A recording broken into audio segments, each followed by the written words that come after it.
On Monday morning, Russia's Ministry of Defense released this footage of top military commander Sergei Shoigu in his first apparent public appearance since Yevgeny Prigozhin's challenge to his authority.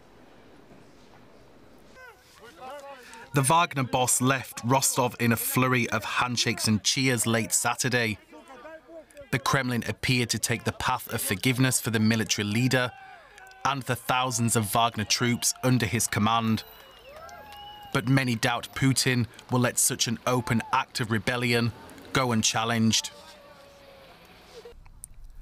Anti-terror authorities have ended security measures imposed after the weekend's revolt. A signal of control Moscow will be keen to project. But there are concerns among Western leaders about the fractures many say this has exposed. Everybody is aware of what's happening in Russia. It's important to understand that this is cracking the Russian military power and affecting its political system. And certainly it's not a good thing to see that a nuclear power like Russia can go into a phase of a political instability. As life in Russia, on the surface, returns to normal, questions remain over the strength of Putin's leadership and how it might impact his war on Ukraine. And for more, let's bring in DW Russia analyst Emily Sherwin. She was DW's correspondent in Moscow from 2017 to 2022 when Russian authorities closed DW's bureau there. Emily, where is Prigozhin now?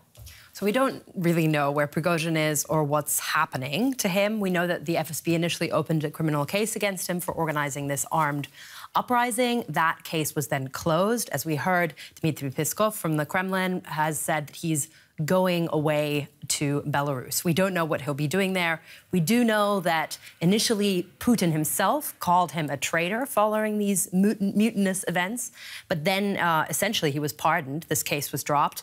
He's an old pal of Putin who's known Putin for decades, and essentially Wagner have been doing Putin's dirty work for many years now. How about Wagner itself, all of these mercenaries? What happens to the fighters? Again, initially it seemed like there would be a crackdown on the mercenaries themselves. There were some reports of raids at the registered addresses of some of the fighters over the weekends.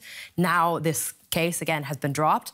The Kremlin spokesperson had said that there'll be no action against the fighters themselves because of their previous service, and that the people that didn't take part in this mutiny can sign contracts. It seems like this, with the actual army, with the official Russian army, it seems like the background to all of this is essentially an attempt by the army itself and by the Kremlin perhaps as well to bring some of these armed groups and Wagner, including Wagner, into line with the Russian army.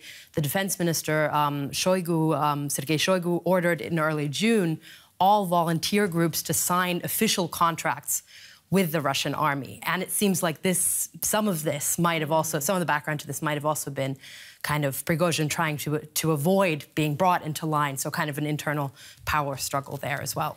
Do we know how much support he might have had from within the military before he decided to make the moves that he did over the past days? Well, we don't know, but we do know that he got pretty far into Russia with hardly any resistance. I mean, he was just a few hundred kilometers from Moscow itself. So I think that this whole thing kind of shows that there is quite a lot of dissatisfaction with the actual military, with the army, presumably from some of the soldiers, but even from the leadership itself. We heard over the weekend during negotiations with Prigozhin, there was a video that was published where the deputy chief of the general staff said, sure, to Prigozhin, sure, just take Shoigu, he's yours. So, I mean, kind of a joke, but that's pretty significant if someone, you know, one of the leaders within the army, within the security services is saying, yeah, we don't want Shoigu anymore. And when it comes to normal people in Russia, we saw those pictures just now of people in Rostov-on-Don cheering Wagner troops, cheering Prigozhin himself. Before this mutiny, there were surveys that showed around 4% of people say that Prigozhin is a politician that they really trust. So not that high, but still, you know, these armed men appear in your city, and instead of being scared, you cheer them. So that does show some distrust of normal, let's say, the official Russian authorities within the country. What does it mean for Putin?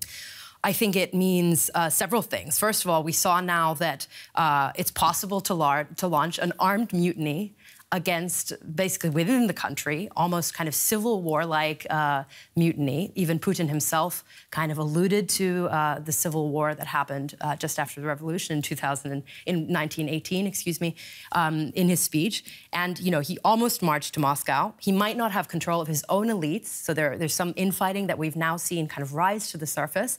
And we also know that people here, people in Russia rather, you know, they'd rather see armed men on their streets than representatives of the government in some cases. And Putin might no longer stand for the stability that he stood for so many decades after this event, even for people who trusted him to kind of be the strong man that he's been for the past few decades. DW's Emily Sherwin, Russia analyst, thank you so much for joining us.